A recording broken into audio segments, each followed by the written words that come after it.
3-5-2 আর 5-2-3 এই দুটো ফরমেশনের মধ্যে পার্থক্যগুলো আসলে কী কী? প্রথমত দুটো ফরমেশনের ক্ষেত্রেই তিনজন করে সেন্টার ব্যাক থাকেন, কিন্তু 3-5-2 এই ফরমেশনের ক্ষেত্রে যারা রাইট উইং ব্যাক এবং লেফট উইং ব্যাক থাকেন তারা কিন্তু মোর অফেন্সিভ। অন্যদিকে 5-2-3 এই ফরমেশনে যারা রাইট উইং ব্যাক এবং লেফট উইং ব্যাক থাকেন তারা কিছুটা মোর ডিফেন্সিভ। দ্বিতীয় পয়েন্ট হলো 3-5-2 এই ফরমেশনে মিডফিল্ডে ইউজুয়ালি থাকেন তিনজন মিডফিল্ডার, অন্যদিকে 5-2-3 এই ফরমেশনে মিডফিল্ডে থাকেন ইউজুয়ালি দুজন মিডফিল্ডার।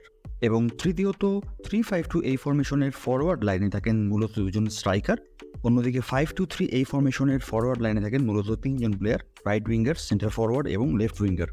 সো এই 3-5-2 এবং 5-2-3 এই দুটো ফরমেশনের বিভিন্ন স্ট্রাকচার নিয়ে আমাদের আজকের আয়োজন। আসসালামু আলাইকুম and welcome to outside the box analysis presents football series understanding the game, যেখানে আমরা ইউজুয়ালি কথা বলে থাকি যে কীভাবে বুঝে বুঝে খেলাটা দেখা যেতে পারে। আগের পর্বগুলোতে আমরা আলোচনা করেছি যে ফরমেশন কী, স্ট্রাকচার কী, এবং মূলত ব্যাক ফোর অর্থাৎ 4-3-3, 4-2-3-1 এই দুটি ফরমেশনের যে বিভিন্ন স্ট্রাকচার রয়েছে সেগুলো নিয়ে আমরা আলোচনা করার চেষ্টা করেছি। আজকের পর্বে আমরা কথা বলছি 3-5-2 এবং 5-2-3 এই দুটো ফরমেশনের পার্থক্যগুলো নিয়ে।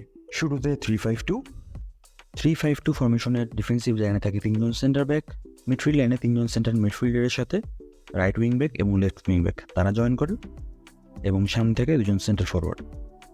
এই 3-5-2 ফরমেশনটাকে অ্যাকচুয়ালি একই সাথে আবার 5-3-2 ফরমেশনে বলা যেতে পারে। সো এই ফরমেশনের যে স্ট্রাকচারগুলো হতে পারে সেগুলো কীরকম হতে পারে? আমরা যদি অফেন্সিভ স্ট্রাকচার দিয়ে শুরু করি, প্রথমে আমরা দেখতে পাচ্ছি যে প্রথম স্ট্রাকচারটা 3-5-2 ফরমেশন থেকে খুব বেশি ডিফারেন্স নেই। এরপরে একটা অফেন্সিভ স্ট্রাকচার হতে পারে 3-4-3, অর্থাৎ ডিফেন্সিভ লাইনে তিনজন সেন্টার ব্যাক রয়েছেন, মিডফিল্ড লাইনে যে রাইট সেন্টার মিডফিল্ডার ছিলেন তিনি আসলে একটু উপরের দিকে ফরওয়ার্ড লাইনে গিয়ে জয়েন করেছেন, যার কারণে মিডফিল্ড লাইনে হয়ে গিয়েছে এখন 4 জন এবং ফরওয়ার্ড লাইনে হয়ে গিয়েছে 3 জন। So it looks like 3-4-3। এর পরবর্তীতে আমরা আরও একটি স্ট্রাকচার দেখতে পাচ্ছি, এটাকে বলা যেতে পারে 3-2-5, অর্থাৎ ডিফেন্সিভ লাইনে তিনজন সেন্টার ব্যাক রয়েছেন, মিডফিল্ড লাইনে যে দুজন মিডফিল্ডার রয়েছেন, লেফট সেন্টার মিডফিল্ডার এবং সেন্টার ডিফেন্সিভ মিডফিল্ডার। অন্যদিকে মিডফিল্ড লাইন থেকে তিনজন প্লেয়ার তারা জয়েন করেছেন ফরওয়ার্ড লাইনে, left wing back, right wing back এবং রাইট সেন্টার মিডফিল্ডার। তারা সবাই আসলে অনেক হাই আপ দ্য পিচে মুভ করেছেন এবং ফরওয়ার্ড লাইনে দুজন সেন্টার ফরওয়ার্ডের সাথে জয়েন করেছেন। So it looks like 3-2-5। এবং পার্টিকুলারলি এই মোমেন্টে আমরা যে স্ট্রাকচারটা দেখতে পাচ্ছি এটাকে আমরা 3-3-4 এভাবেও বলতে পারি, আবার একই সাথে আমরা এটাকে 3-4-3 আগে একটা শেপ আমরা দেখিয়েছিলাম সেটার মতো আমরা বলতে পারি। সো আমরা যদি 3-3-4 বলি তাহলে আমরা দেখতে পাচ্ছি যে পিছনে ডিফেন্সিভ লাইনে তিনজন সেন্টার ব্যাক রয়েছেন, মিডফিল্ড লাইনে তিনজন সেন্টার মিডফিল্ডার তারা রয়েছেন, অন্যদিকে রাইট উইং ব্যাক এবং লেফট উইং ব্যাক তারা আসলে ফরওয়ার্ড লাইনে জয়েন করেছেন টু মেক ইট এ 3-3-4। আবার একই সাথে আমরা এটাকে 3-4-3 বলতে পারি, অর্থাৎ ব্যাক লাইনে তিনজন সেন্টার ব্যাক রয়েছেন, left centre midfielder, centre defensive midfielder এবং রাইট সেন্টার মিডফিল্ডার। এই তিনজন মিডফিল্ডারের সাথে রাইট উইং ব্যাক এখনও মনে করেন যে মিডফিল্ড লাইনে রয়ে গিয়েছেন, অন্যদিকে শুধুমাত্র লেফট উইং ব্যাক তিনি আপওয়ার্ডে মুভমেন্ট করে ফরওয়ার্ড লাইনে জয়েন করেছেন। সো সেক্ষেত্রে আমরা এটাকে 3-4-3 বলতে পারি। সো এগুলো হলো মূলত অফেন্সিভ স্ট্রাকচার।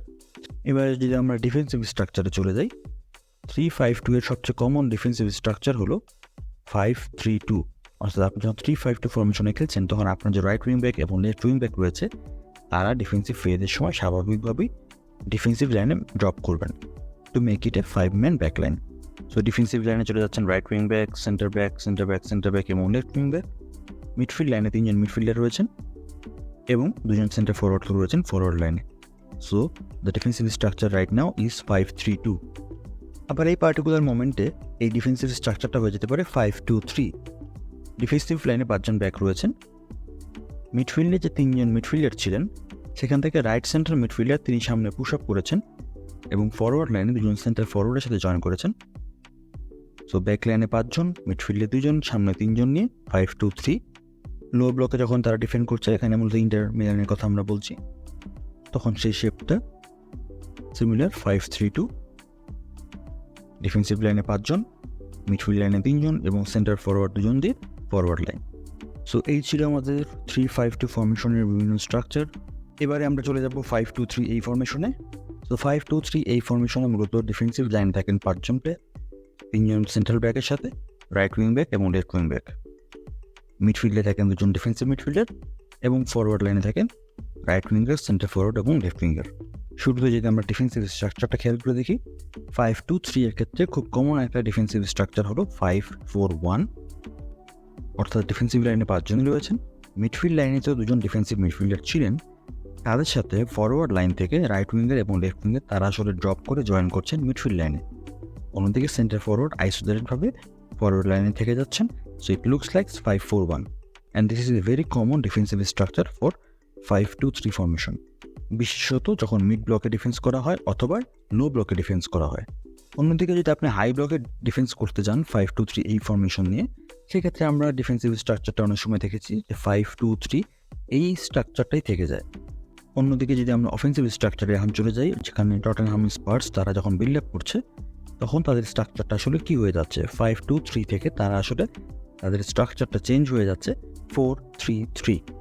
অর্থাৎ এখানে তিনজন সেন্টার ব্যাক তারা কিন্তু ডিফেন্সিভ লাইনেই রয়েছেন, সাথে রাইট উইং ব্যাক তিনিও রয়ে গিয়েছেন, কিন্তু লেফট উইং ব্যাক তিনি আসলে উপরের দিকে উঠে এসেছেন মিডফিল্ড লাইনের সাথে। অন্যদিকে রাইট উইঙ্গার, লেফট উইঙ্গার এবং সেন্টার ফরওয়ার্ড তারা হাই আপ দ্য পিচে রয়েছেন।